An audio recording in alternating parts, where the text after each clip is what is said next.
All right, 7 o'clock. You guys know what that means. Getting the party started.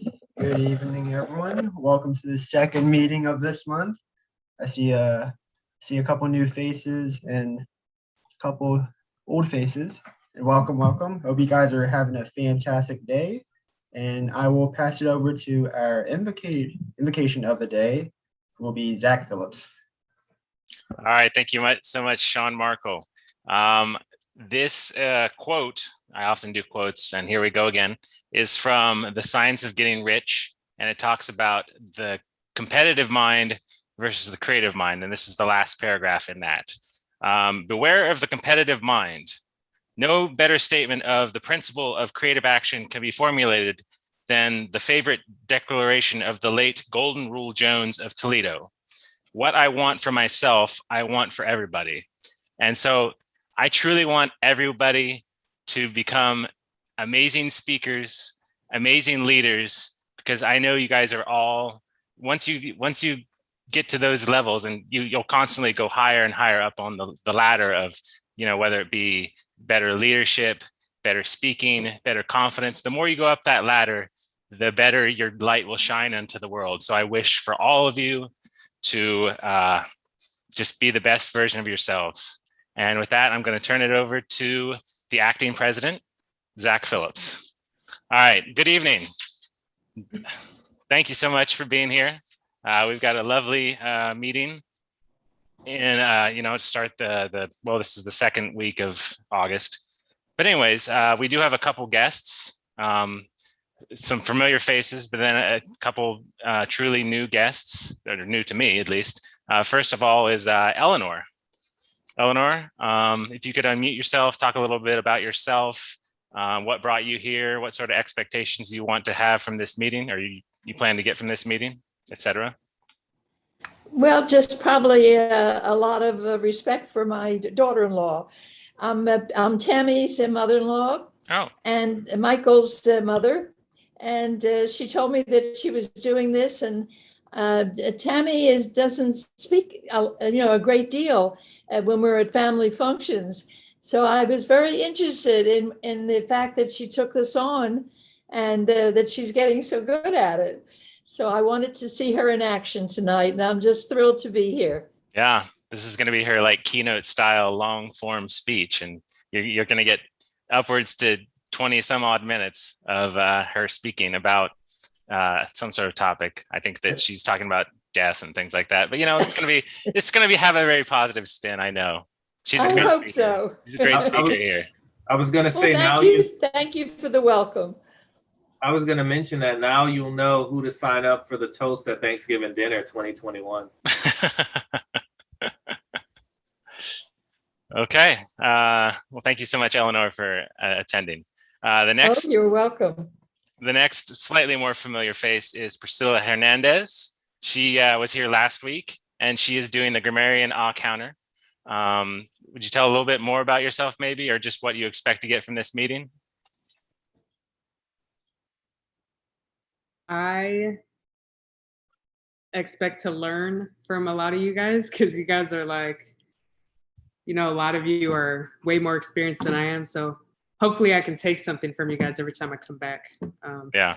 I already did last time. I'm trying to work on me saying a lot, because I say and a lot. So yeah. Yeah, I don't think that'll ever fully go away. Like we talked on the phone yesterday, and I was and because I was teaching you a role, and this is the second time I'm doing acting president, and I'm not going to get this right. I know it, but I'll do great. I'm every time better and better. So thank you for showing up. Thank you for continuing to grow and learn from us and from just everything. We've got a couple more familiar faces. First off, Sean Dyer. Sean Dyer is our general evaluator. If you could talk a little bit about yourself and what expectations you are going to get from this event. Sure. Thanks, Zach, for introducing me. So I am Sean Dyer. I'm a past area director, and I wanted to come here today to evaluate the meeting. I'm actually looking for an evening club. I belong to the Human Services Toastmasters, Club 2674, that meets during the afternoon lunchtime period. And while that time is somewhat convenient, I think I'm about ready to look for an evening club, especially one that meets in person. So I am here to evaluate your club and see if I want to join. But thanks for having me. All right, thank you so much. In terms of that, we are actually going to meet in person September the 7th. It is official. Mark it in your calendars, everyone. Okay, great. Thank you so much, Sean Dyer. Next up is Miss Kathy Elliott. She is going to be the Toastmaster of the evening. Talk a little bit about yourself, what brought you to the club, and what sort of expectations you're going to get from this event. Well, I came tonight because Zach invited me to come, but I was looking forward to it anyway. As far as expectations for the evening, once I present the theme of the day, I'm hoping to get some laughs and have fun and just feel great by the time we get done, besides learning all of the neat stuff that everybody has to say. I've been a Toastmaster since 2016, and I'm working on finishing my second path, which is engaging humor. I've a lot about that over the last few weeks. So I'm looking forward to tonight. That's great. Thank you so much, Kathy Elliott. Yeah, my second path is engaging humor. I've only done 2 speeches so far. First one was kind of funny, maybe. Second one, not really, but I feel like that's going to be the more like light side. Like everyone has like a dark side and a light side. So that's going to be the more lighthearted, fun speeches and even humorous, maybe even. So finally, for his 70th appearance, Mr. Merrick Green, talk a little bit about yourself and what you expect from this event. Hey, good evening, everyone. My name is Merrick Green. I am not formally a member of this club, but I do enjoy coming to these meetings. I recently moved from Virginia to Pennsylvania to Harrisburg. I was a member of a club in Germany, still a member of a club in Germany, a member of a club at Langley Air Force Base. What I expect to get out of these meetings is just a great environment where everybody can come and be themselves and get their speeches done, get some good feedback, learn about themselves, learn about each other, and practice the gift and skill of communication. It is both a gift and a skill. Tonight, I'm going to be your timer. I use a digital timer. Do you want me to go into my timer spiel yet? You maybe should wait until Sean introduces you. Okay, no worries. But I'm the timer tonight, so happy to be here. Okay. Well, thank you so much, Merrick Green. And without further ado, our last minute, but highly, highly, highly appreciated Toastmaster of the evening, I'm going to introduce her, Kathy Elliott. Kathy, you have the floor. Hello, everybody. I hope you all have had a very good day today. In case you haven't, and you feel like it's another Monday, I decided that the theme of the day is laughter is the best medicine. One of the reasons that I decided to pick this theme is because I happen to be on Facebook.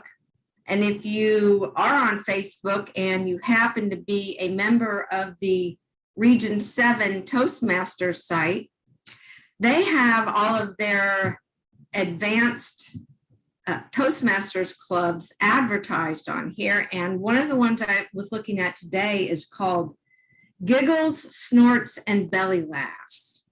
And they're going to have a whole meeting that has funny people in it. And I thought, oh, that would be great. I would love to see that. I think that our Toastmasters meetings should be full of fun. They should be funny. We should be able to be ourselves and joke around and laugh. Does anybody know where that saying came from? Laughter is the best medicine. The doctor. Well, I didn't. Herodotus. What? Herodotus, the father of medicine, or Hippocrates. Wait. I could see Anyway, why. he was the father of history. Oh, okay. Well, I didn't know either, so I decided to Google it, and it's actually has its roots in the Bible, and it's Proverbs 17:22, and it says, a cheerful heart is good medicine, but a sad heart is like dry bones.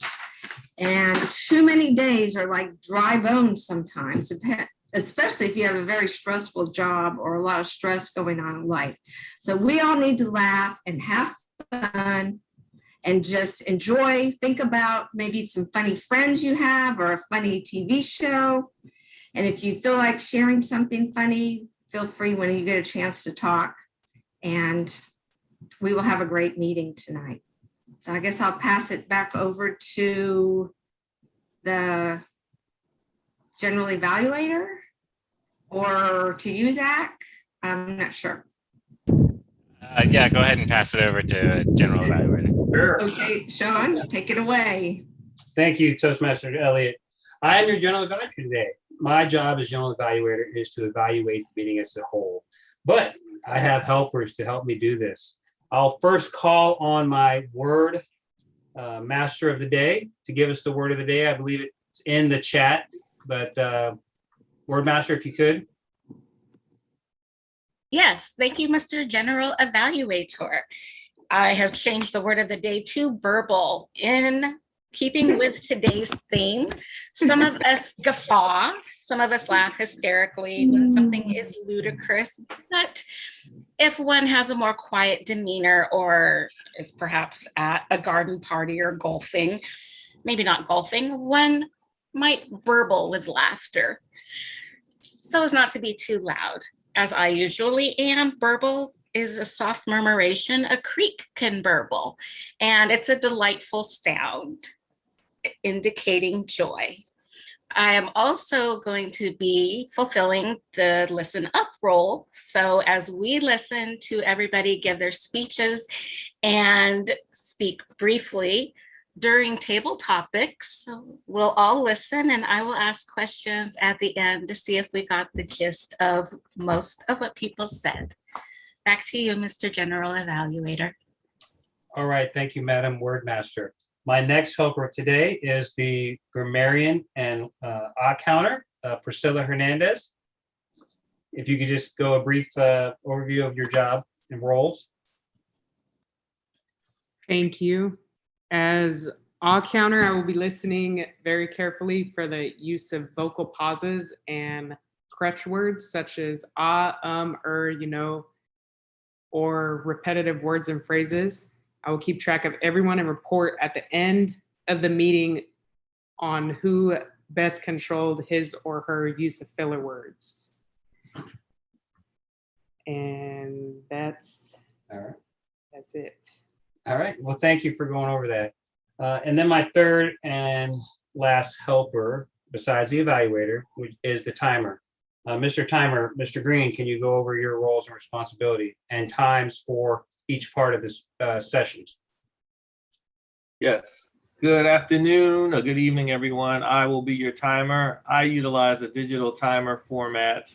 I will put these slides up for the time, and when you're, for example, for an evaluation, it'll be 2 to 3 minutes. When we get to the 2-minute point, it'll be green. Once we get to 2 minutes, 30 seconds, it'll turn yellow, and at 3 minutes, it'll turn red.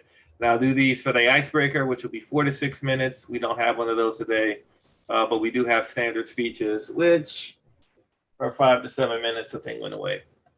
So you will see that as the timer. I will hide myself and cover my camera. So if you want to pin me, you can pin me, but just make sure that you can see it in gallery mode so that you don't lose track of the time. Anybody have any questions about time? So tonight I'm timing speeches, evaluations, and table topics. Tammy, yours is 18 to 22 minutes. I'll have to do something creative for that. So, you, Tammy, I'll probably have a timer and I'll change the colors of the screen like this. So, got it. Any questions? What about Zach's speech? What's his time? For Zach, you're 5 to 7 minutes. I am not giving a speech this week. Okay, just one speech. Sean, Sorry, Sean and Tammy.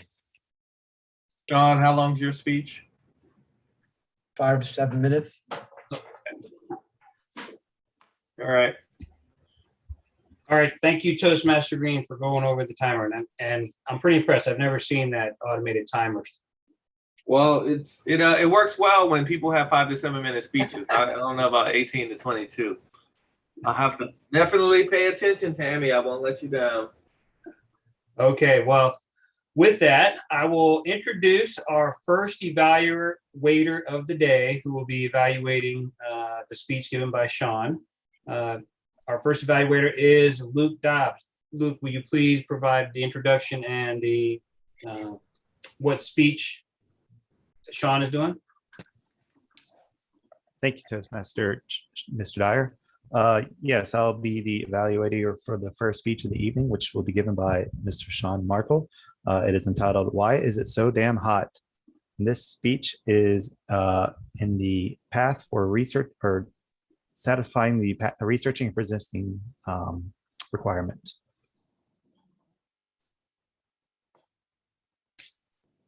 Over back to you, General Evaluator. Okay, and I apologize. I'm not used to this format where the general evaluator introduces the speaker, but I will at this point introduce the speaker. Our first speaker today is Toastmaster Sean Markle. Sean, hand it back to the Toastmaster.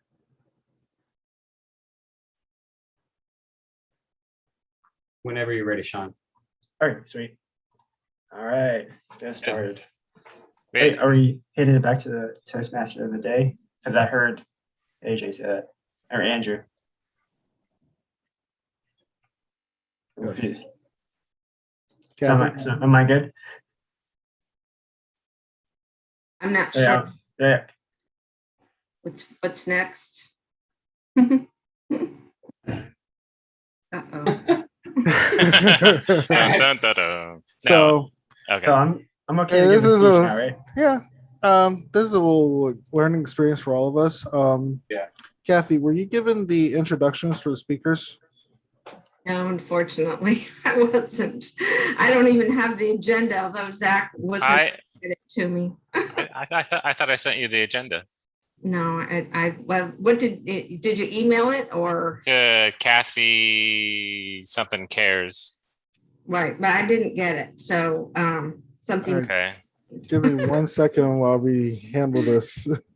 I'm going to send you the introductions to the speakers because Okay. the way our club operates is the Toastmaster evening introduces the speakers. Right, and that's what our club does too. But Yeah. I wasn't sure. So- I wasn't sure how you were doing it. Yeah, no problem. Let me get the speech details to you. You may have spelled my name wrong, Zach. A lot of people do 1 T instead of 2 in my name. Oh, so okay. I couldn't- Well, it didn't bounce back, so I thought it was successful. So maybe some other Kathy Elliott cares. Got it. Right. Awkward. No, I'm just kidding. All right. Maybe it will inspire her to join us. All right, Kathy, I just sent you the intros and I'm about to send you the agenda here in a I second. sent to the agenda, AJ. Thanks. Nope, no problem. Appreciate that. All right. Should be a direct message, Kathy, in Zoom. Okay. Hold on here. Now I got it. All right. Tonight, I have the absolute pleasure of introducing our first speaker, Toastmaster Sean Markle. He's working in the dynamic leadership path, and he is presenting a speech tonight in the researching and presenting, which is the second project. The title of his speech is, "Why is it so damn hot outside?" Good question. Sean, we look forward to hearing from you. Take it away. Why is it so damn hot outside? It's something I'm sure all of you said recently. Summer is here, and as we know, a bunch of fun things come with it. For example, trips to the beach, checking out fireworks, and the heat. The heat, especially here in Virginia Beach, makes you feel sticky. and easily overheated. And worst of all, it makes the air heavy. That breathing becomes a chore. You step outside for a few minutes during the day, and you look like you came fresh out of the sauna. I mean, your shirt is stained with sweat, and you're completely drenched head to toe in sweaty grossness. And although the weather app says it's 80 degrees outside, it feels like it's 10 degrees hotter than it truly is. And because of this unbearable heat, I decided to Google, why is it so damn hot outside? And it turns out it's because of one simple thing, and that's humidity. So just by a show of hands, how many of you know what humidity is and how it affects us?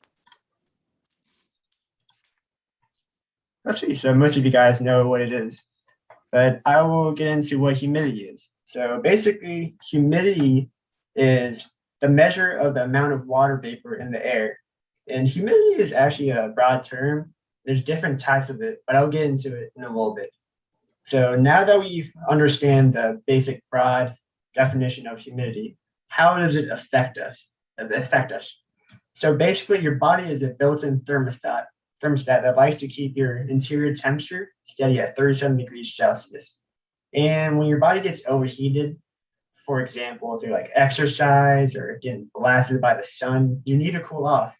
And you cool off by having your blood vessels open up and blood flows through your arms and legs so that heat can escape your skin.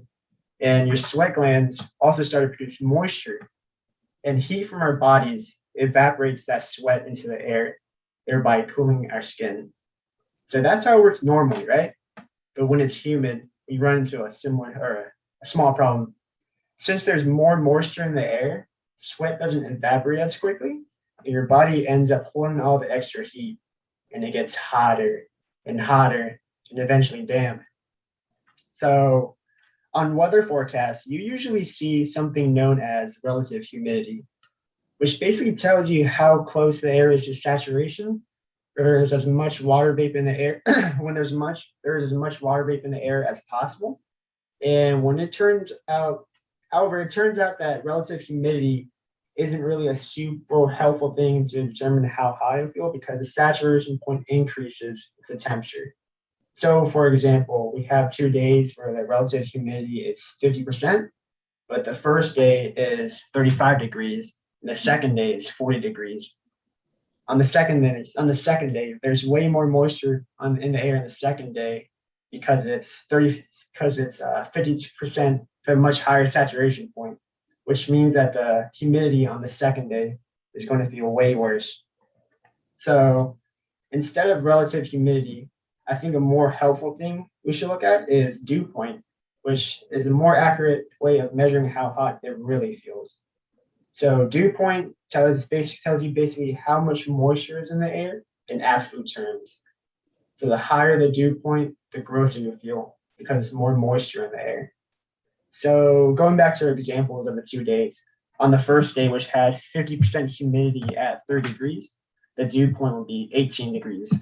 And the second day, which had 50% humidity at 35 degrees, would have a dew point of 23 degrees. So that means since the second day is higher, you feel a lot muggier than the first one. And according to meteorologists, a good rule of thumb is that if the dew point is above 18 degrees, you're going to feel hot and gross.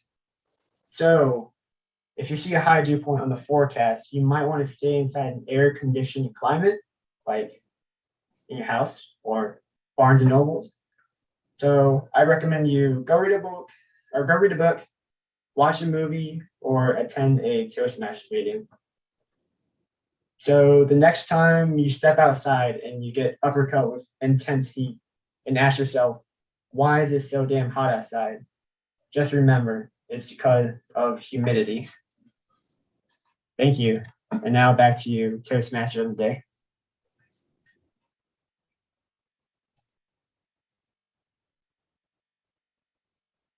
Very good, Sean. That was great. Very interesting. I've often wondered the scientific part of why the humidity is so miserable during the summer like this, and now I know. You'd think we lived in a tropical island instead of here in Virginia Beach, but I know that's humid a lot of places right now, but that was very good. I enjoyed hearing about that.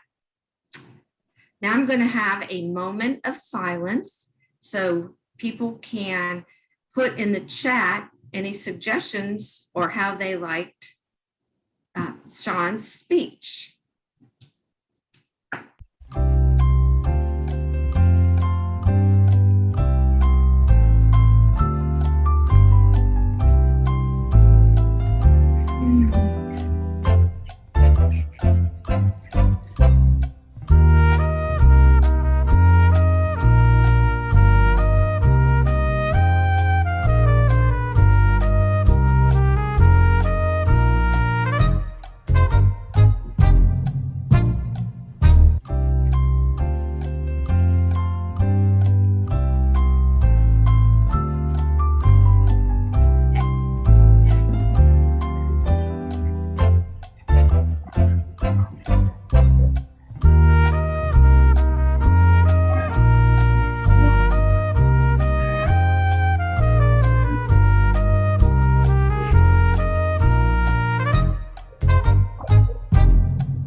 Thank you for that great music. That reminds me of this morning on TV, I saw that apparently there's a lot of controversy on who's going to be the new host of Jeopardy for those Jeopardy fans here. Next, I have the pleasure of introducing our next speaker. Our next speaker has worked incredibly hard, and she is working on her level 5 elective on her path. Tammy Altama is working on the visionary communication path, and the very hardest one of all of our projects is probably this one: prepare to speak professionally, 18 to 22 minutes. The title of Tammy's speech is Love Never Ends, Experiences from Beyond. Do you ever wonder what happens when we die? Come on a journey with me as I weave you through some of my own personal experiences with loved ones who have died but want to know why they aren't gone. Sounds very interesting. Take it away, Tammy. Thank you. Just bear with me while I share my screen here.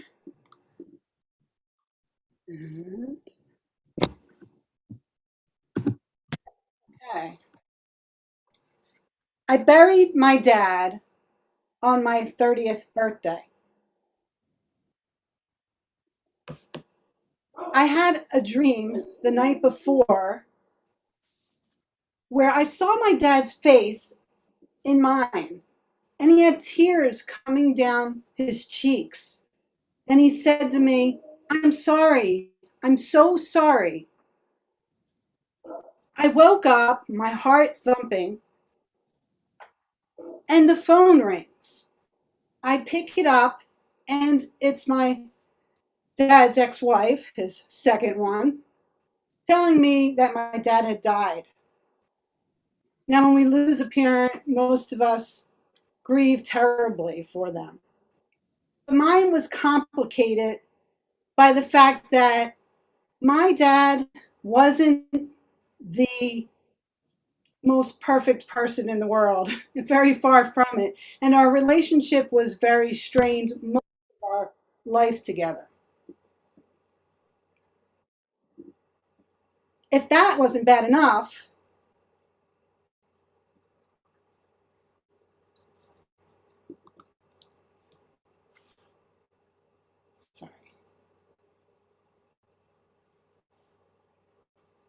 I also had the added baggage of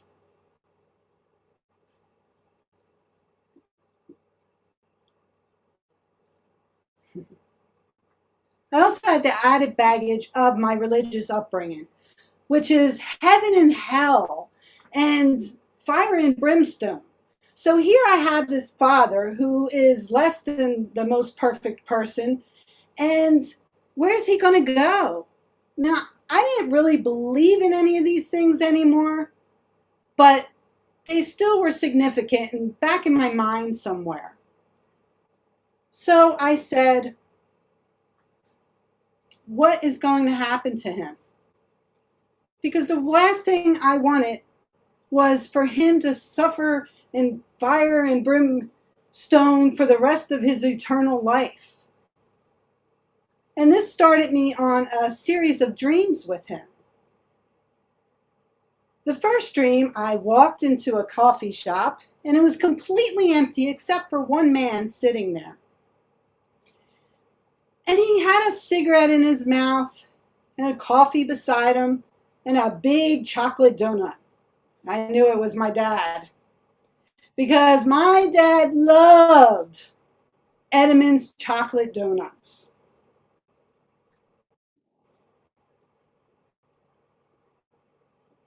A few weeks later, I had another dream. And this time I saw him crossing a bridge with another gentleman. And I thought to myself, who's that guy? I had never seen him before.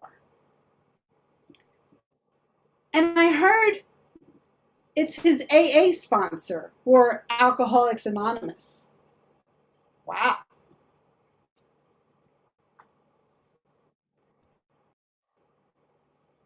After that, I had a few more dreams spread out over the months until the final dream. And this stuck with me for the rest of my life. I had walked into this big, spacious area filled with light. And I saw my dad crouched down, and he was building a wall with his mind for perhaps a home. And when he felt my presence, he stood up, looked straight at me, and I was struck by all this love and light that was just emanating from him. I said, "Wow, Dad, you've changed." I was shocked. He smiled at me and he said, "Thanks for noticing." That led me into more questions. Well, who was this person? Their body was dead and gone. What was I experiencing? If this was him, what part of him was it? It would be a while later till I realized that that's the part that I now call soul. We are soul, and that is the part that lives on.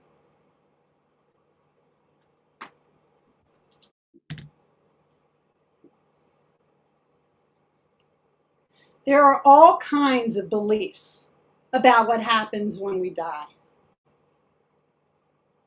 Some believe in heaven and hell, and that's okay if it works for them. Some don't believe there's anything, and that's okay too. Because in the greater scheme of things, does it really matter who's right and who's wrong? Because whatever you believe is what you're going to experience. So I prefer to believe in something a little better than the lower astral planes. So the possibilities are numerous, more infinite than we could even realize.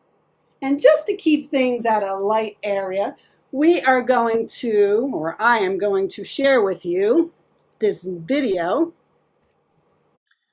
on The Simpsons and what they think about. Ow, ow, ow. Is it really so bad for Grandma if she dies? Won't she spend eternity in the fields of bliss?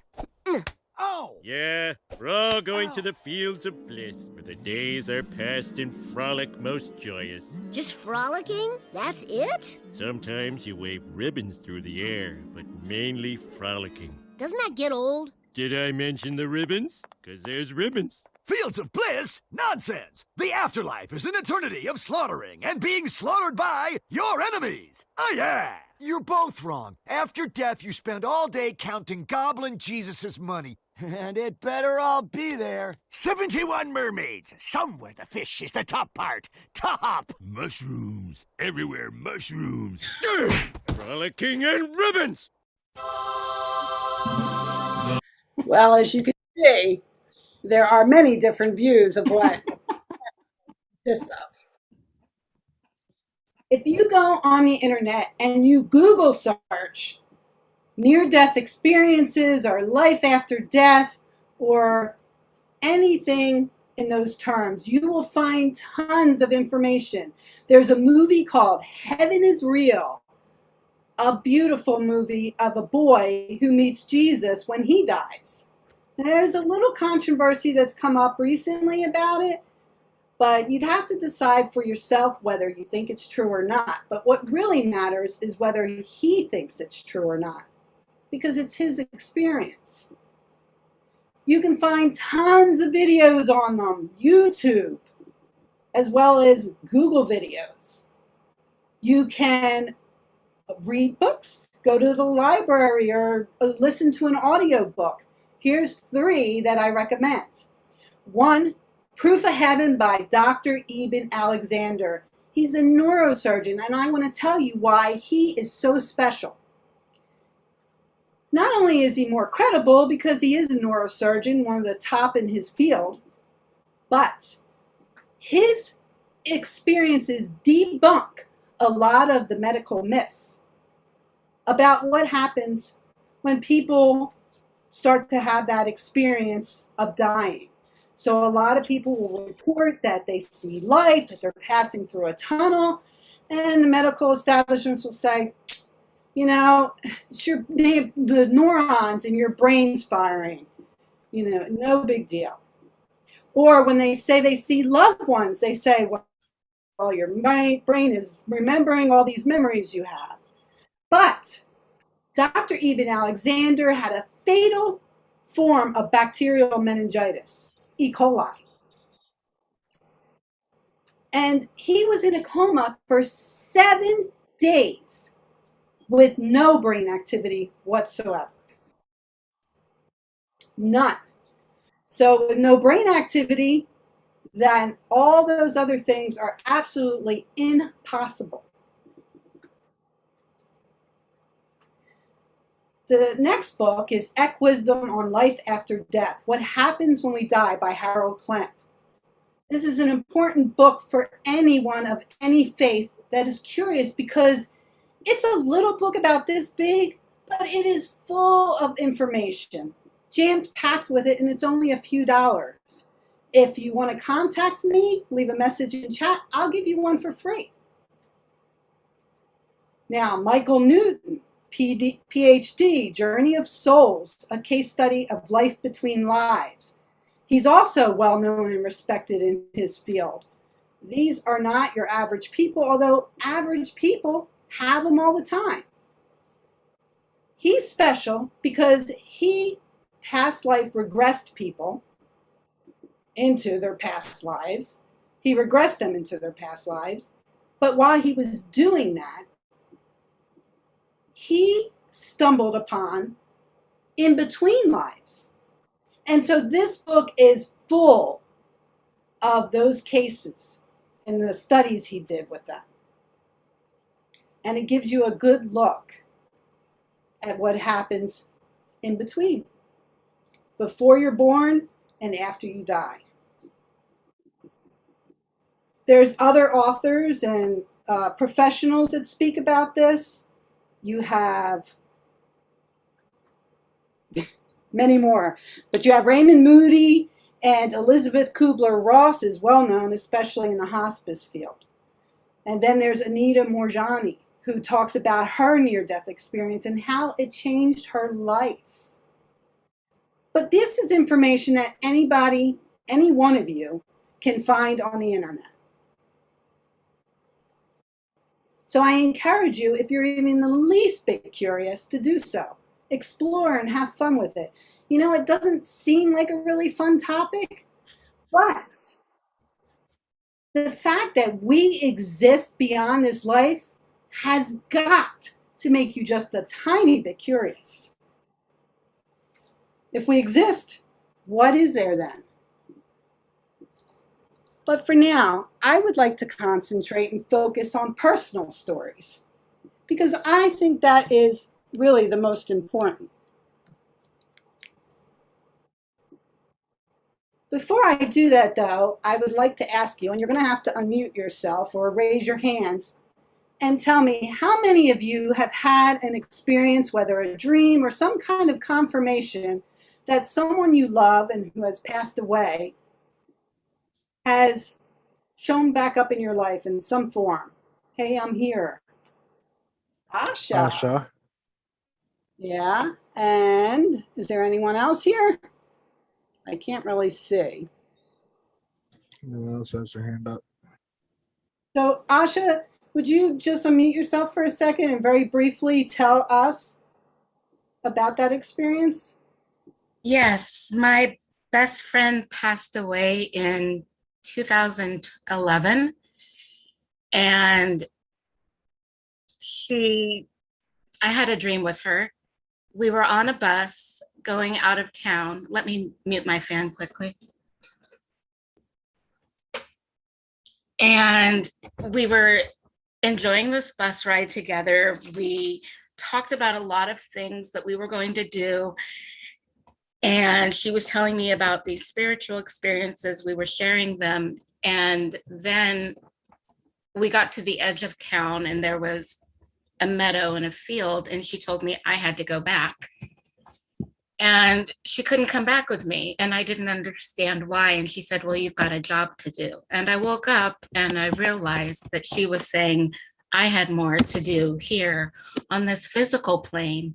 And what she had to do was her life, living her life and having more spiritual experiences in the realms beyond to where she had translated. And it was wonderful to see her again. Thank you, Tammy. And how did that make you feel? How did it affect your life after? Overjoyed. I knew that we could talk anytime, though we were both busy, so it wouldn't necessarily be just like with a friend here, drop everything and chat with me. But it helped me understand the place and the timing of why we're in this world when we are, and that we're here for a reason. And when it's time to move on, we go somewhere else. And our life continues just as hers did and just as mine does. But we're here to do different things while we're here on planet Earth and elsewhere in other realms. That's wonderful. And it makes you more confident that there is something besides what we see right here. Well, I have a couple more stories if we have time for them, but at least this one. My grandmother, who was like a second mother, who was a second mother to me and my brothers, she took care of us while my mom worked full time, and she kissed our boo-boos and fed us and did all the day-to-day care that kids require. So when she had a stroke, it was devastating to all of us. It was like a rip in our worlds. And one day when I was there at the hospital sitting with her, she was unconscious. A nurse came in, and I had never seen this nurse before. And I would never see her again after either, which was very odd. But she just came in, she looked at my grandmother, looked back at me, and said, "It won't be much longer now." And I was like, "Well, what do you mean?" But she was already gone. I'm thinking, they just told us her labs came back great, and she was looking good, and wow, what's going on here? So I just kind of wrote it off, and a few days later, the doctor brought us all together again, and he said to us, "You need to make some decisions about how you would like to proceed." So basically, my grandmother was getting ready to surrender her body. And that night I spent with her because I knew it would be the last time I could. And I held her hand, and periodically I would feel just like a gentle squeeze, almost like I wasn't sure if she had actually done it or if it was me just wanting her to. Or I'd hear, I love you, like just flutter through my mind. Nothing so powerful that you would say, oh, that definitely happened. It was like, was it my imagination or was it her? And a lot of times when our loved ones give us signs, they are so subtle. So you do have to really be aware to see them and catch them. The next morning, my oldest uncle came to relieve me so that I could go with my brothers to share what was going on with my other uncle, her youngest son. And he was incarcerated, so we had to drive 3.5 hours there. We get there, and we give him the information, and of course he didn't take it so great. And on the way home, I just passed out in the back seat because I was mentally, emotionally, and physically exhausted. But then I woke up because I felt this swoosh of energy go through me, like someone saying, I'm free, I'm free. And I was astounded at this powerful feeling. And I just knew it was her. And I said to my brothers, did you feel that? And of course they said no, they didn't know what I was talking about. But I looked at the clock and I noticed the time. Now these are the days where you had cell phones, but they weren't these nice little ones. They were very big phone, the clunky ones, and they were still a little pricey, so I couldn't call home. When we got to my door, I saw my oldest uncle and my mom out, and I knew my grandmother was gone. And he said, no worries, I was there. She went peacefully. And I said, what time? And it was the exact time I had looked at the clock. Another time, I had become a little bit obsessive about bringing flowers to her grave. I mean, actually skipping lunch to bring them there. And it was this one day where it was freezing cold and I had my hands shoved in my pocket. I had put the flowers on the ground and I was just standing there with tears coming down my eyes and I felt this hand on my shoulder. And I looked to see, but no one was there. And then I heard, just as if somebody was standing there, Tammy, I love you. The flowers are beautiful, but I'm not in there. I'd rather visit them at your house. Wow. Well, I never went back to that grave after that time. Another family member was my great Aunt Annie, my grandmother's sister. She had developed breast cancer, and she was already this tiny little lady. But as sickness really took hold on her, she became thinner and thinner. And it was summertime, and she wasn't answering the phone. So my other aunt, her sister, calls me and says, please, I need a ride to go check on her. Well, the first time we went in there, guns blazing, police, everything, and she yelled at us for bothering her. We said, well, answer your phone. And we got a key. The next time, we went back with key in hand. And I opened the door hoping that she was going to yell at me again. But she didn't. I found her on the floor in an apartment that was at least 100 and some degrees because she had been cold all the time. And there on the floor, I saw her. And as you can imagine, there a couple of days, her body in that heat had decomposed quite a bit. And I just didn't even know what to say. I felt like I was in or something. But later I would find out something else about that. However, at that point, I noticed there's no smell or anything. That's kind of odd. But I say to me, Tammy, Tammy, and she had this really funny twang when she said my name. Tammy, you know that isn't me. You know that isn't me. And I was like, well, okay. Years later, I call into a radio station because there's a medium on there. And he picks me as a caller and he says to me, you have someone here who says you found her when she died. She says that she was so worried about how you would react that she had called on God and all the angels to protect you. And I thought, wow, that was the bubble of protection and love that I felt around me as I called 911 and took care of things. Each of these experiences shows me how loved we are. And so I want to give you, in closing, 3 takeaways.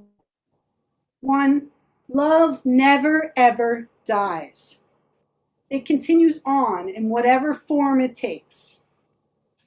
The second is we are soul. We exist beyond this body.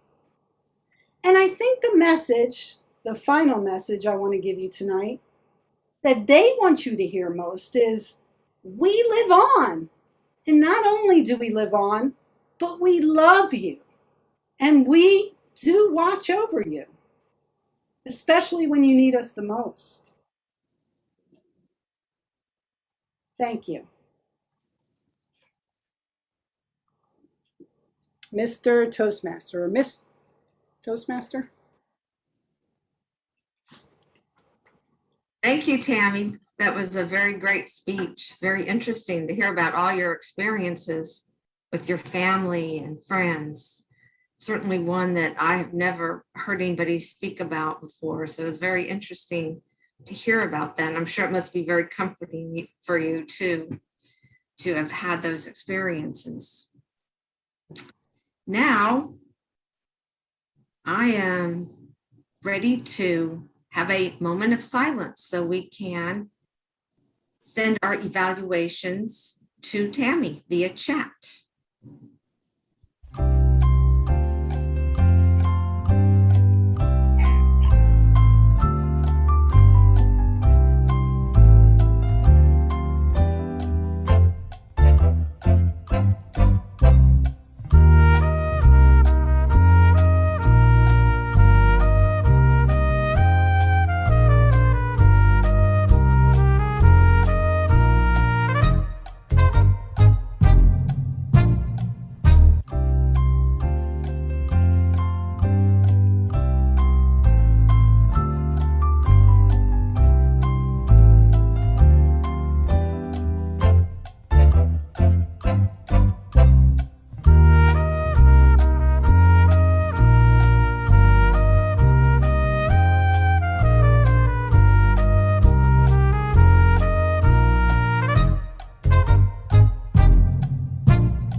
Thank you for the music during our moment of silence.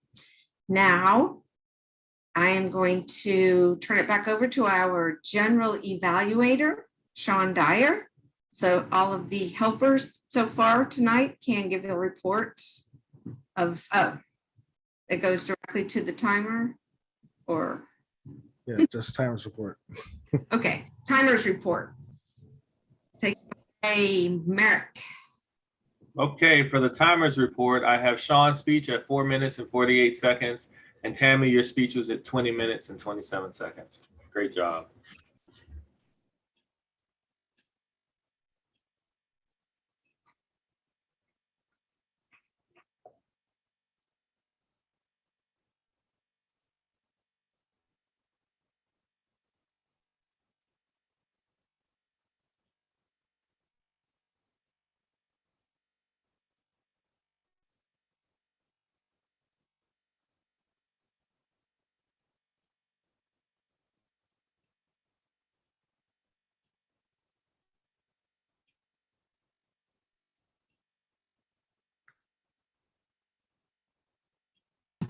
Right. That's right.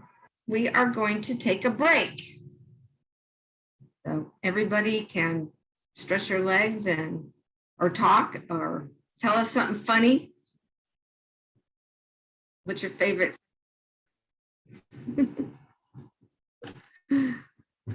All right, so let's take a 10-minute break and let's call the meeting back in order at 8:05. Does that sound good to everyone? Yeah. Awesome. Sounds good. Aye, sir. Hey, new beginners. How's it going? We're all good. Good to see you, Oh, David. come on. Where's the energy? You're New supposed I'm to, running on fumes right now. you're supposed to be showing up right about now. What's that? You're supposed to be showing up right about now. Yeah, I know. I already did that training. So when I got on it, I'm like, this is the same stuff I did a couple weeks ago. So yeah, so I just jumped off and came on here. I see some new faces. You got Miss Priscilla Hernandez. How are you? Good. How are you? Good. I know this is probably your second time you're on here. Is that correct? My first time meeting you. So tell us a little bit about yourself. I'm in the Navy, and that's the only reason why I'm in Virginia. Okay. I'm the Toastmasters. I didn't even know it was a thing. I was like reading I was desperate. So I got on Google and I was like, how to validate yourself, by yourself. And then I ran up on a Quora forum and they were just talking about work on yourself, work on things that you want to do, that you're passionate about. And one of them was speaking. So in one of the Quora forums, it was like, try a Toastmasters club. And I was like, what's a Toastmasters club? And then I found it's cool. And you found new beginnings. Yeah. Man, what you've done and where you've been, everyone deserves a new beginning. That's what we say around here. So it's glad to see you here and hope you're having a great time. I will come back to you a little later. We will have a section on table topics. Would you like to participate with table topics?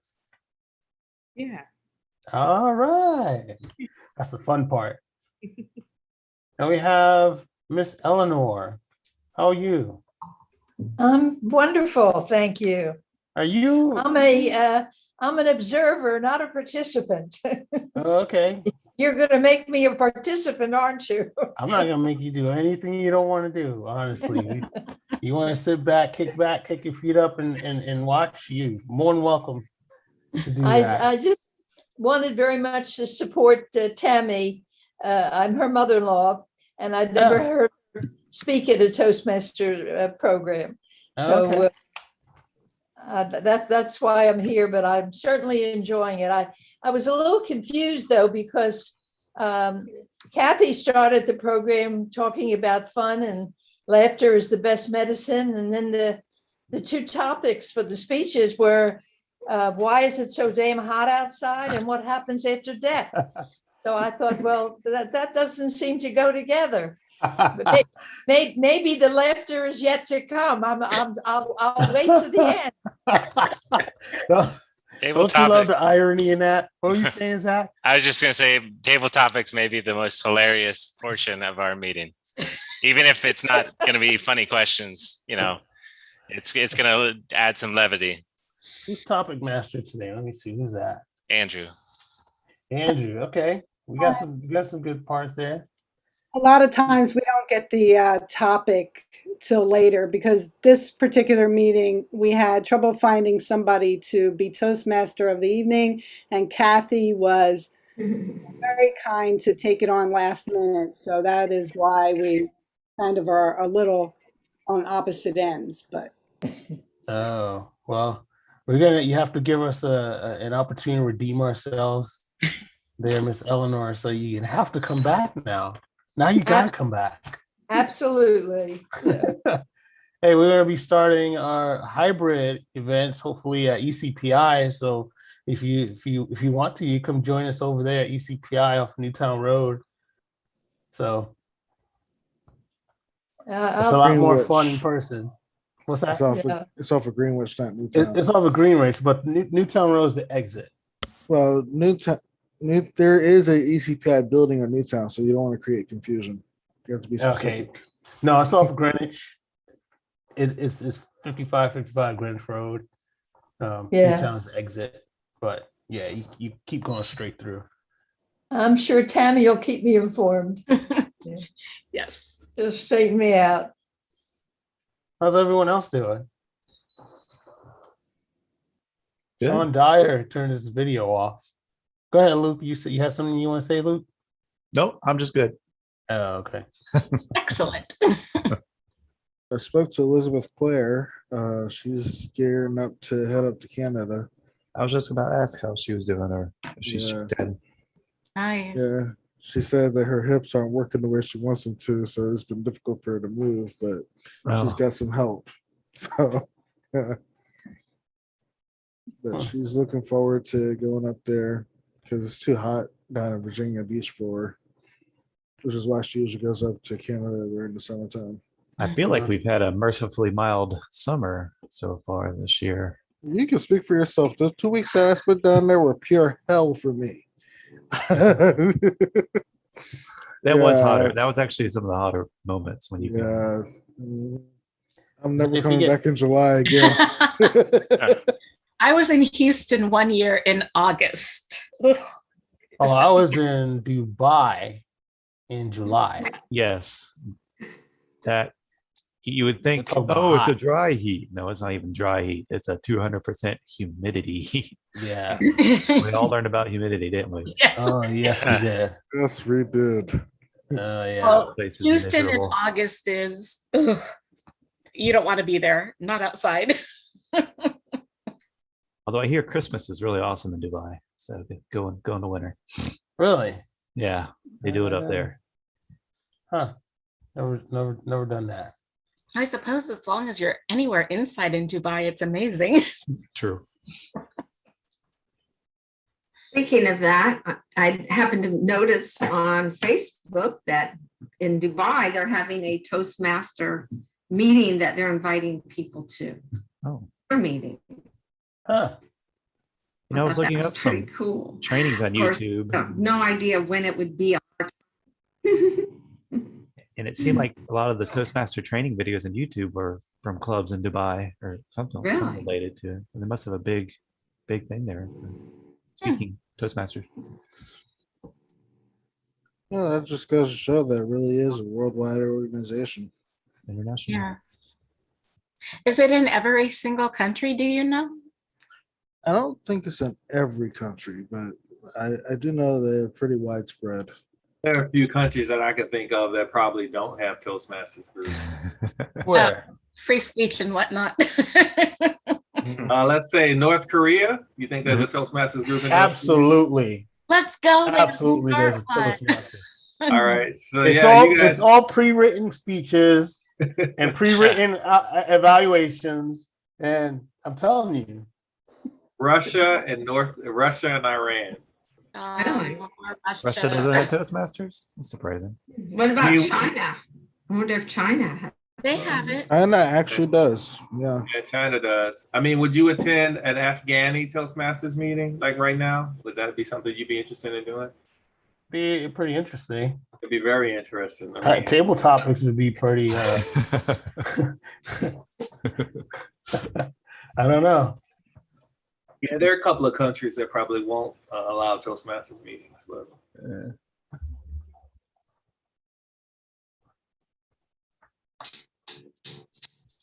Well, it must be nice for people abroad who've learned English but don't have a chance to speak it that much. Because, for example, I learned Spanish and I can't speak it as well as, no, I speak it better than I understand it, which is unusual. But it must be nice to have Toastmasters so that people can continue speaking English and, you know, having people to speak it with if it's not the main language in their country. It's available in multiple languages. Actually, I can confirm that there is Toastmasters in Russia because the Pathways was released in Russian before it was released in English. Okay. Yeah. Interesting. So fun side fact. Wow. Okay. So if your chums don't speak, you get to have fun and do it with them. Very nice.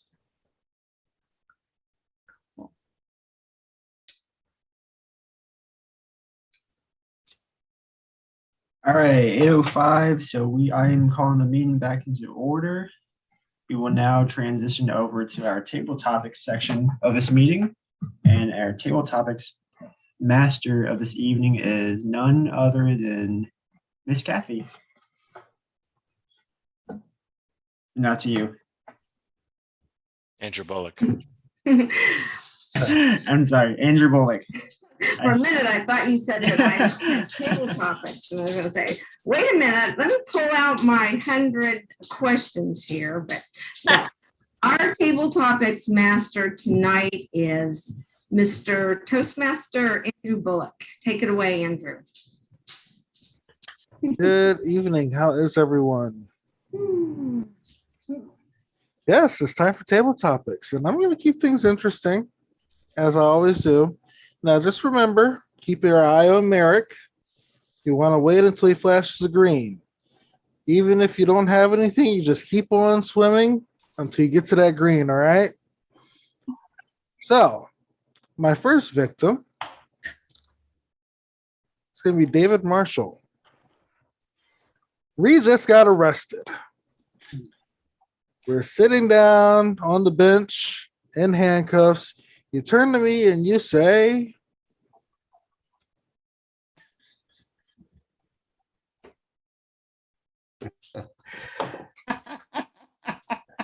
I turn to you and I say, boy, that was fun. But I don't know if I would.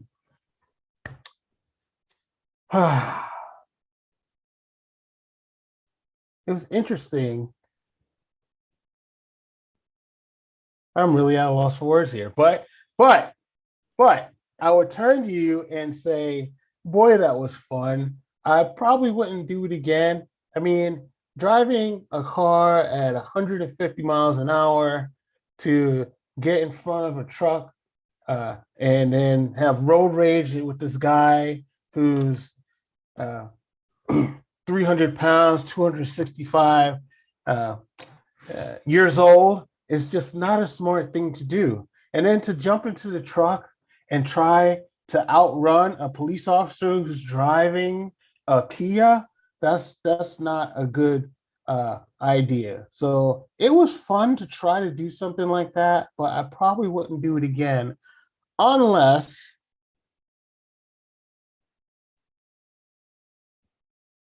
no, I just wouldn't do it again. So back to you as the table topic master. That was a tough and I will respond to you and say, shut up. They can't hold us. They can't hold it against us if they don't know. Stop talking. I had 2 minutes. Yep. All right. Let's see. Asha. I just muted myself. Yes. Yes, Mr. Table Topics Master. So tell us about a time when your thoughts got you in trouble. Well, fellow Toastmasters and guests, there has almost never been a time when my thoughts did not get me in trouble. So I am at a loss as to explain what that would be. I think, raise your hand if I've already told you the story of almost falling off of one of the falls at Yosemite. I think I have. Did I tell you that already? Okay, well, my thoughts inspired me to take a shortcut. And I was hiking with my family and one of my cousins from Massachusetts. It was hot and we were coming down. It had been a long hike up and I thought, let's take a shortcut. So what did I do? I clambered over some rocks. I listened to the burbling of the falls and my heart was happy and light. And as I went down, I noticed that instead of the smooth path everybody else was treading, I was crossing over some pretty big rocks. But I saw the path down below and I kept going until I realized that below me were pikes driven into the rocks. At this point, if I kept going or tried to get back to the trail, I probably would have twisted an ankle. And I didn't think that was a good idea. So I kept going down the rocks, and because there were holds there that mountain climbers, I presume, had put there, I thought I was in good shape. Well, little did I know that it was pretty darn steep as I made my way down there. And so I had two choices, which to me are funny. I could either yell for help or I could fall over the falls and die, which didn't sound too exciting. So somehow I made my way over. I crawled on my hands and knees back to the trail. My parents did not know about this until a couple of months ago. So beware of what your mind tells you. Curiosity does kill the cat, but fortunately, I have had at least 27 lives. Back to you, Mr. Table Topics Master. Thank you, Asha. It took a little dark turn there, but glad you stuck with it. All right. So we all have those times when our parents can be the most embarrassing people in our lives. Luke, can you tell us about a time that your parents embarrassed you intentionally? Thank you, Mr. Table Topics Master. The embarrassment of parents. Do we not have stories? All of us. So everyone take out your dictionaries. Do you have your dictionaries handy? Now look up embarrassment. There it is. There's his face. That's my father. Yes, sir. Mr. Phil Dobbs. So that is he's taught me well in the ways of awkwardness and embarrassment. But you know, he deemed himself a very personable guy. I find it very mortifying at every engagement that we might find ourselves at, where it is long overdue. It's time to leave. Where's Dad? I don't see him anywhere.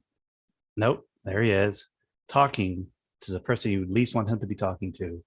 He's got to meet everybody, shaking hands and just giving out topics of history that no one wants to hear, speaking Spanish to someone who is speaking another language just because it's the only other second language that he knows. So please don't say hello in French to him because he will respond in Spanish.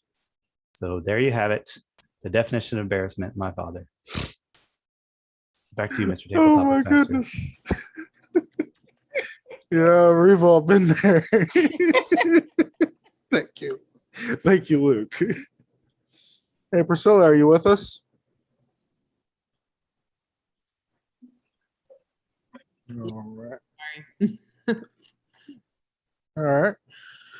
So, give me 1 second. So,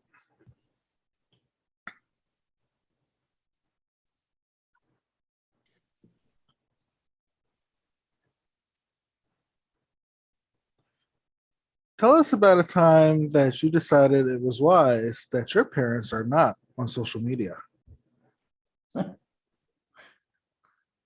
That I was wise and my parents weren't on social media? It was wise that your parents were not on social media. Something that you did that you didn't want your parents to see, something like that. There's a lot of things. So I'm trying to think of one that, let me see.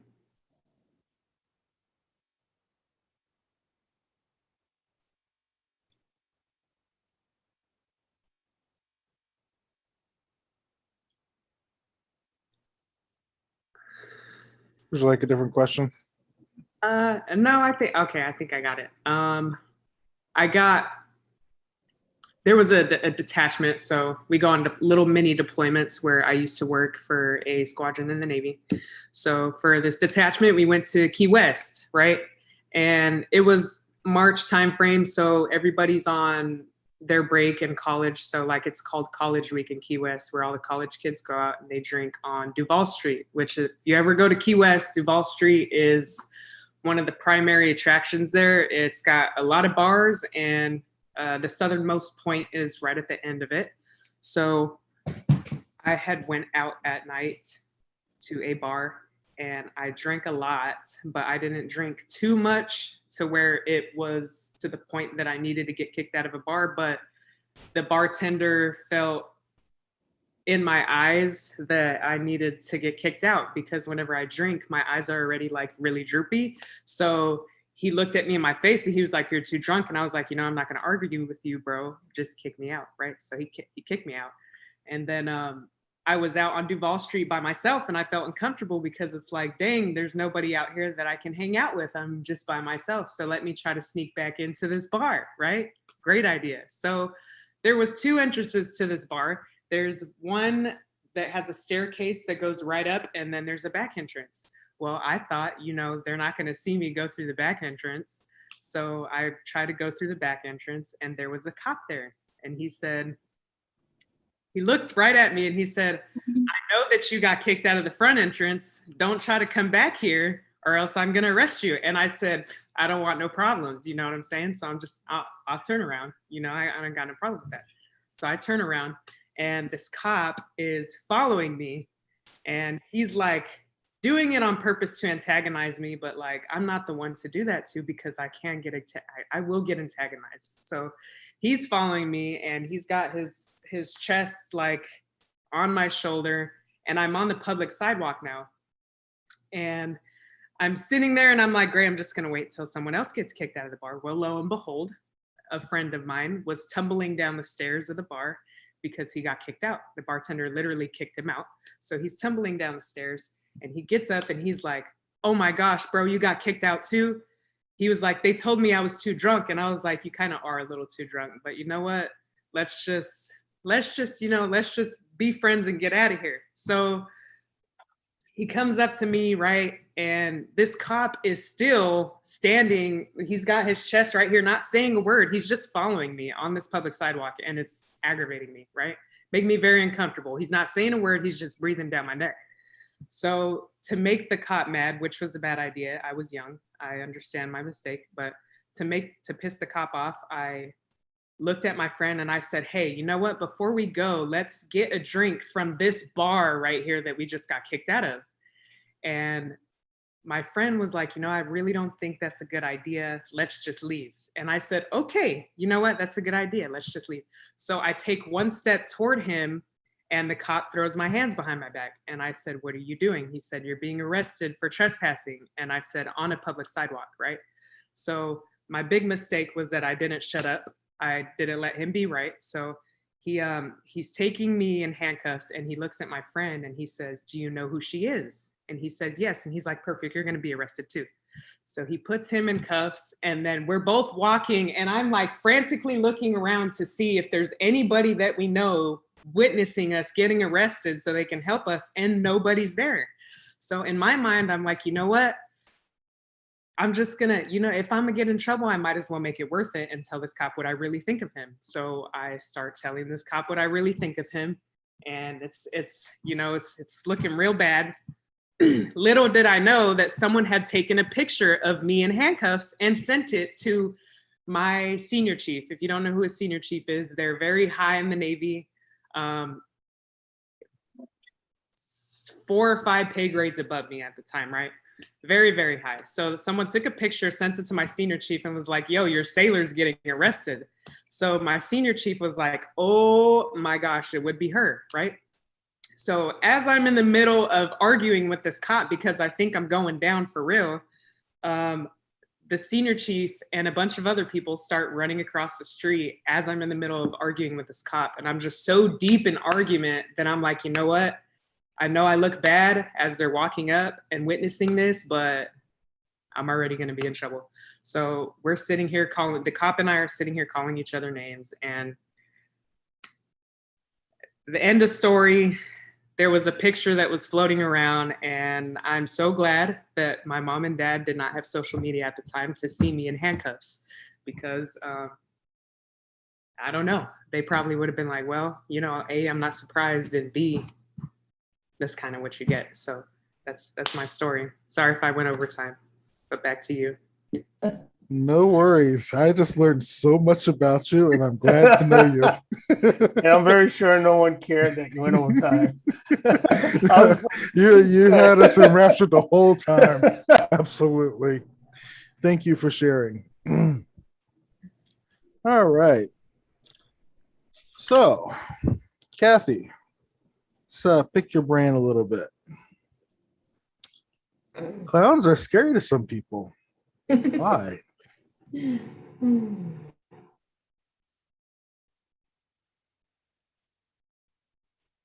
you didn't catch that? No, I'm sorry, I didn't. Clowns are scary to some people. Why? Oh, clowns? Did you say clowns? Yes. Yes, there are a lot of people that do not like clowns and find them very scary. As a matter of fact, my ex-sister-in-law decorated her baby's room with clowns. This was a long time ago. And I remember making some clown figurines to put in there. And then after a while, it's just like, oh, this is scary, because some of the looks on their faces are not happy. They don't look like Ronald McDonald. They look like somebody that could hurt you in the night. If you go to the circus and you look really close at the clowns, maybe when you're a kid, you think they're funny, but as an adult, they don't. They look just very scary and weird. I myself don't particularly like clowns. I don't really think they're funny when you start talking about humor. A lot of people like slapstick humor of clowns. That it just doesn't seem to do a thing for me. So if I had the choice of whether to go watch clowns or not, more than likely I would not go and look at clowns. I just don't happen to think they're funny. And I'm kind of in the boat where they are kind of scary to me. And that is my position on clowns. Well, thank you. I had a friend that bought his 5-year-old daughter a Pennywise the Clown statue to put in her room. Needless to say, she was traumatized for 3 weeks. I mean, he had no idea. He wasn't even thinking. She liked clowns, and now she does not. First gen or second gen Pennywise? Second gen, the new one. Yeah. All right. I think that will conclude table topics. Mr. Timer, can I get a timer's report, please? You sure can. Hold on a second. Let me find my Zoom screen.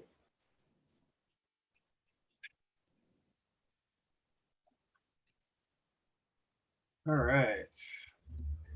The timer's report is as follows. David, you were 1 minute and 14 seconds. Asha, 2 minutes and 30 seconds. Luke, 1 minute and 8 seconds. Priscilla, 4 minutes and 55 seconds. Kathy, 1 minute and 8 seconds. All right. So everybody qualifies except for Priscilla. Unfortunately, although you would have my vote. Mine too. Yeah. All right, let's run this poll.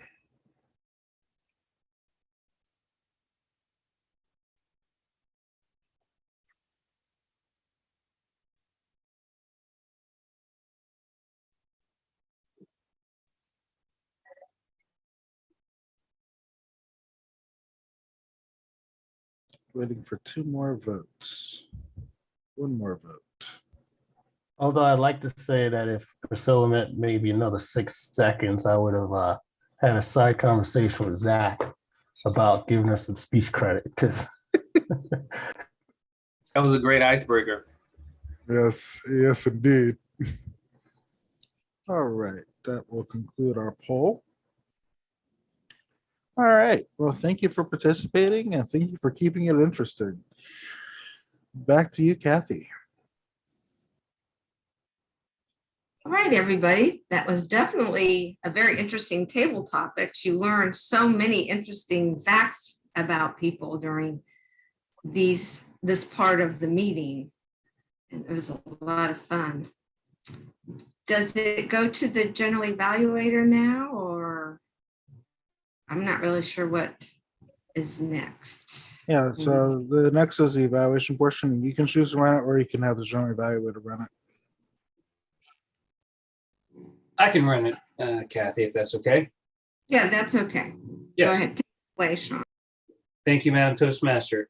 So as a general evaluator, I would first like to have our evaluators provide our evaluation of the speech today. So my evaluator number one, Luke Dobbs, can you please provide the evaluation for our speaker number one, Sean Merkel?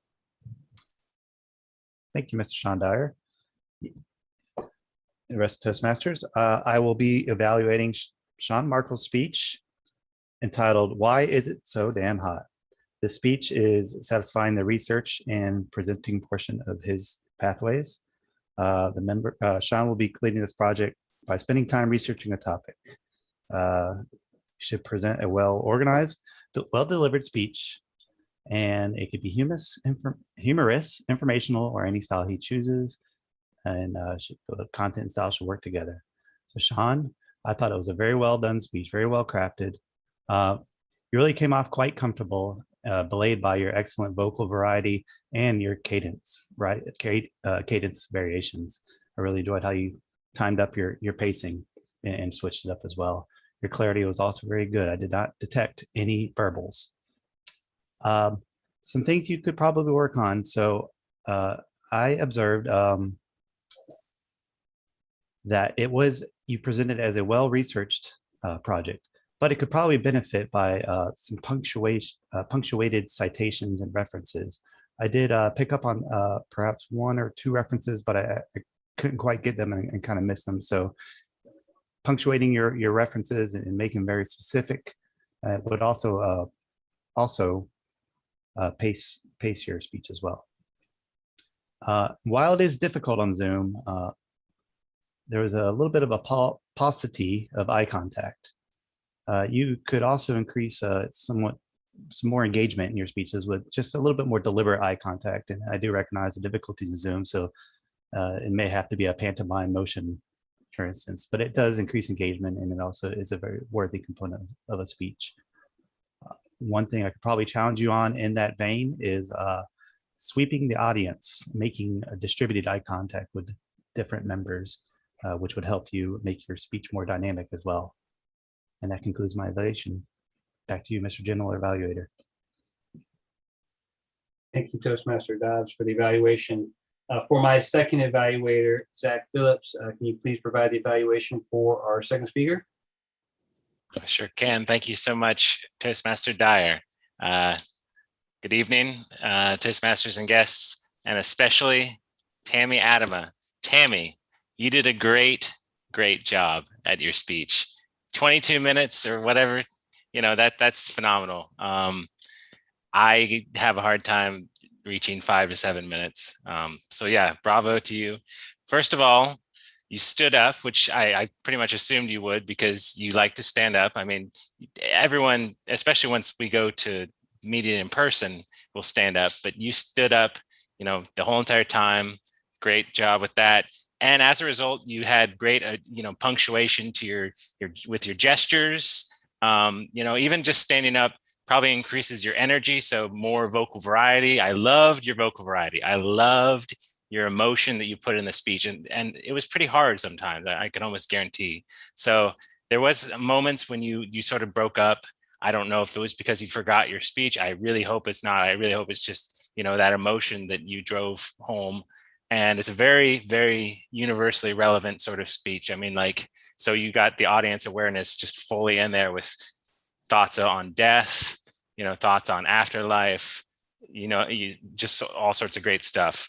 There was, another great thing that you did is you reached out and asked, a question, and Asha answered it. So you did, add additional audience engagement by reaching out to other people. And in this very long speech, that's probably something that is actually almost necessary unless you're giving like a TED talk or something.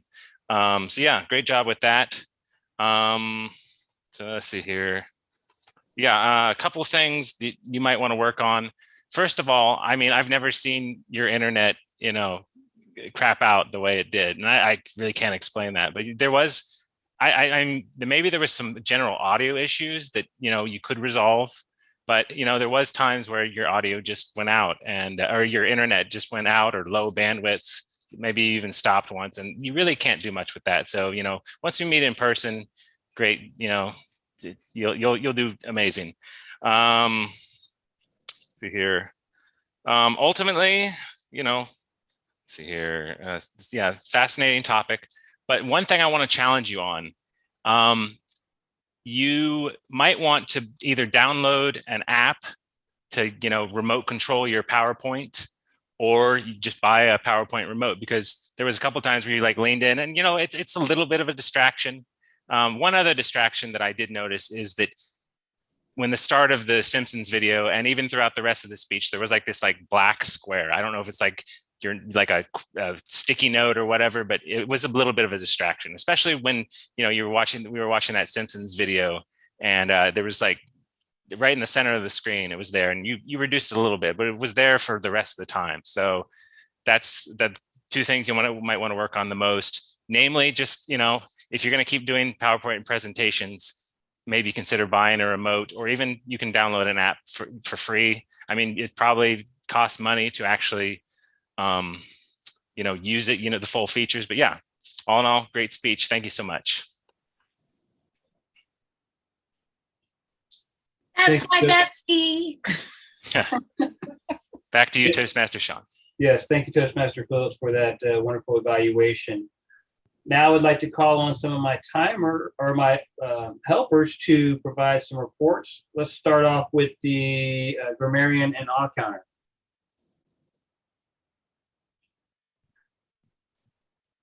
Priscilla. Thank you, Sean. Let's see. So I recorded that Asha was the only one who used the word of the day. She used burbling during the table topics.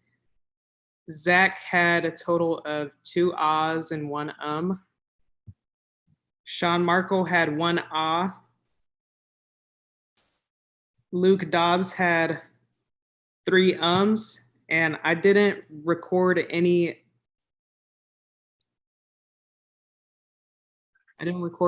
else using ahs or ums. I used it a lot, but I didn't count myself, so that's about it. That's all I got. Okay, thank you very much. For our word master, listen up. Asha, can you please take us through that?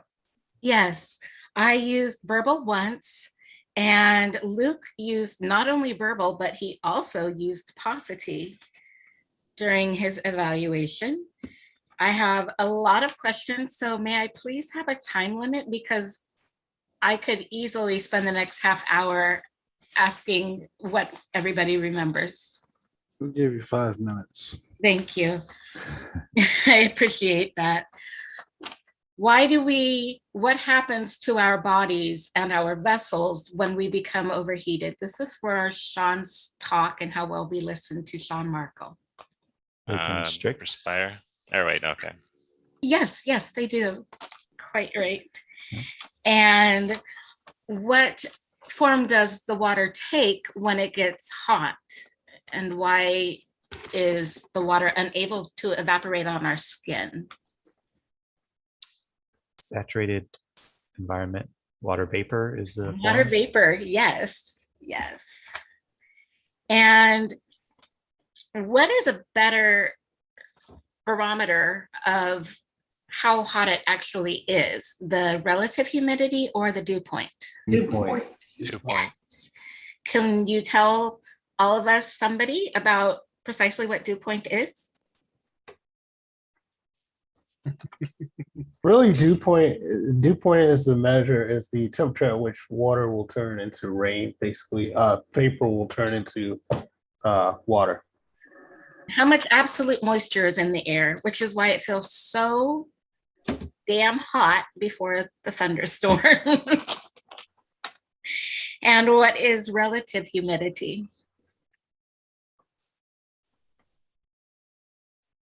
I know this isn't a meteorology class. I'll just tell you all. It's a saturation point with the temperature, relative to the temperature.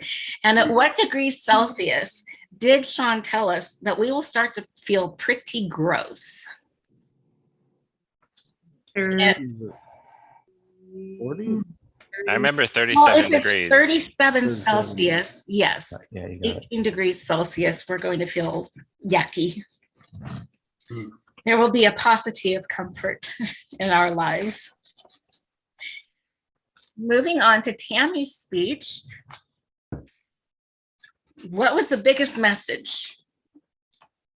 And it kind of reminds me, it's just 3 words, and it reminds me of the Black Eyed Peas album, Energy Never Dies. So she said, Love never dies. Love never dies. Love never ends. Oh, yes. Ends. And what was the last thing she wanted for her dad to experience? Was it Speaking of heat. Forgiveness? Fire and brimstone. Oh. Last thing. Oh. Yeah. Which she did not want him to, right? Right. How did her father build a home when she saw him in the dream state, in the inner world? With his mind. Yes. And what is the part that lives on after we die? Our soul. Yes, we are soul and we live on.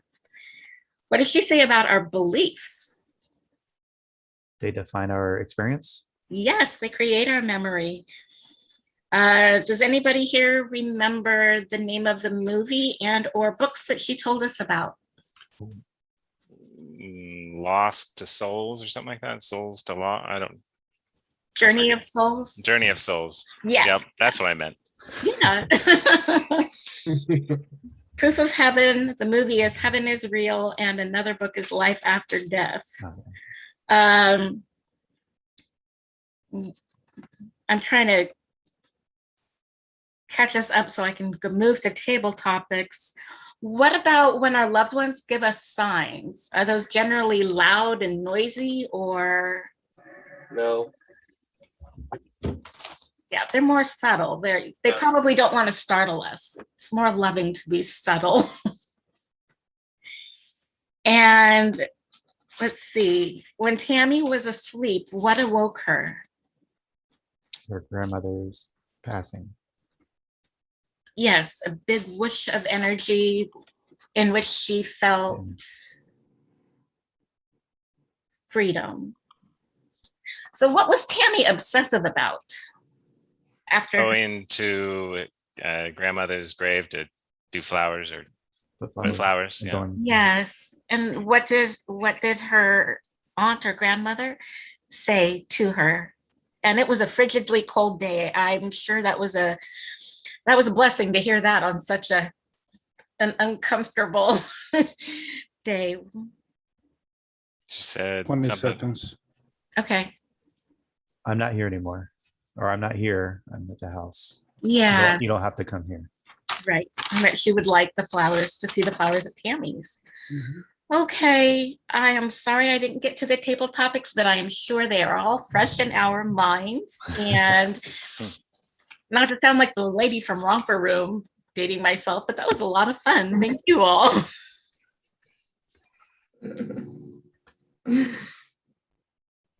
Thank you, Asher, for the word of the day and listen up portion. Do we do the timers for the evaluators? Yes. Do that? Okay.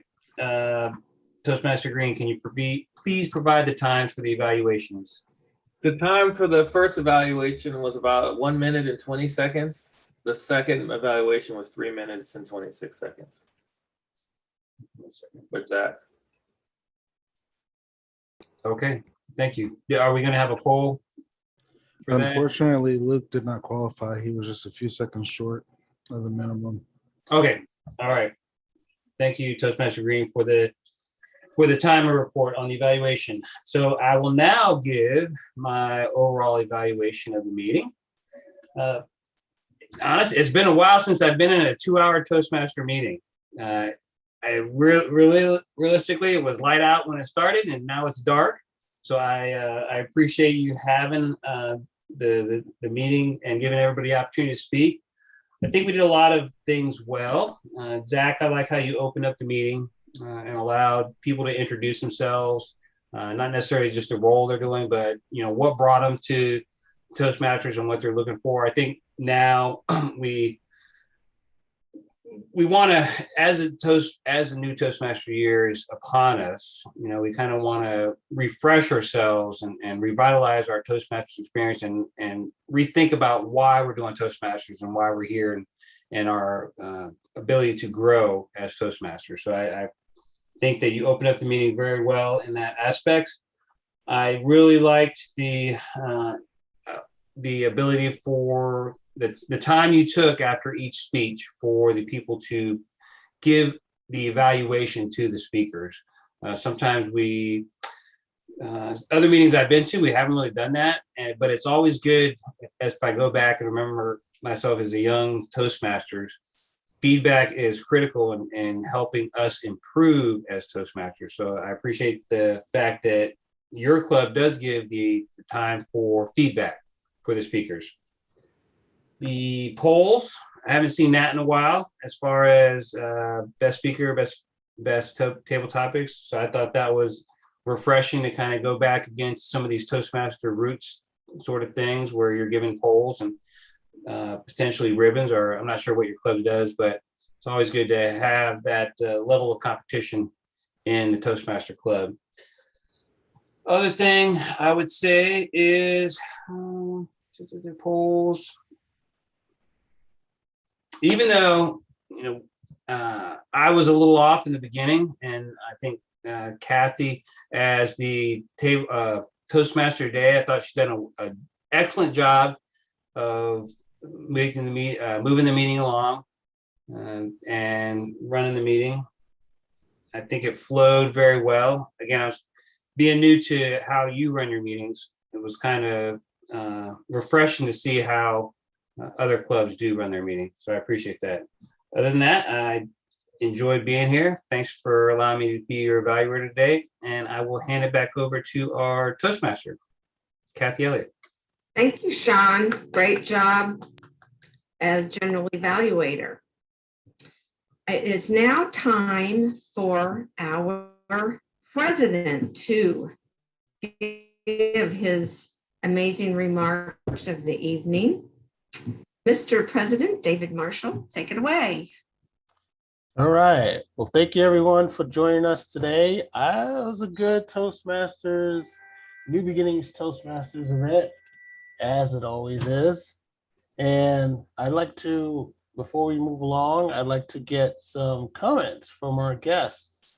So I'm going to start, Miss Eleanor. How did you enjoy our New Beginnings Toastmasters event? I loved it. I learned a lot. Interesting, the evaluations, and if I come again, I'll have more to say. I thought it was very interesting and very educational and enjoyment at the same time. So I definitely will come back and see you. And thank you for having me. Yeah. All right. Fantastic. And it will be great to see you at ECPI when we meet. It's definitely more fun at ECPI when we get to in a room with everyone and we get to interact and actually stand and give speeches and get great evaluations. It's just, we're all ready to go back and meet in person. So hope to see you sometime. And we get a snack basket again. Even with the pandemic growing the way it is again? So far, it looks like we're still going that route because mandates hasn't really changed yet. But that we kind of follow what ECPI is going. So right. Yeah, we have a sponsor over there. What's that? There are precautions being taken, like the rooms are being sanitized constantly. There'll be hand sanitizer, and those who are not vaccinated are encouraged to keep their mask on. So Right. yeah, we'll be taking precautions to make sure that everybody stays safe. Absolutely. Good. Good. Yeah. You know, it might also be a nice idea to have little prepackaged snacks like on an airplane. Well, that's generally the way. That's basically the way we're gonna work it. So, the leaders of our club, we meet after every event, and we sit down and talk about how we're going to run that. So, we're definitely going to be prepared for when we continue our actual events at ECPI. So we already have a game plan on how we're going to prepare for that. Priscilla, this is your second event, right? Second? Yes. All right. You already picked up a role. That's awesome. Appreciate it. Thank you. And you did a great job. Tell us, how'd you like your second event?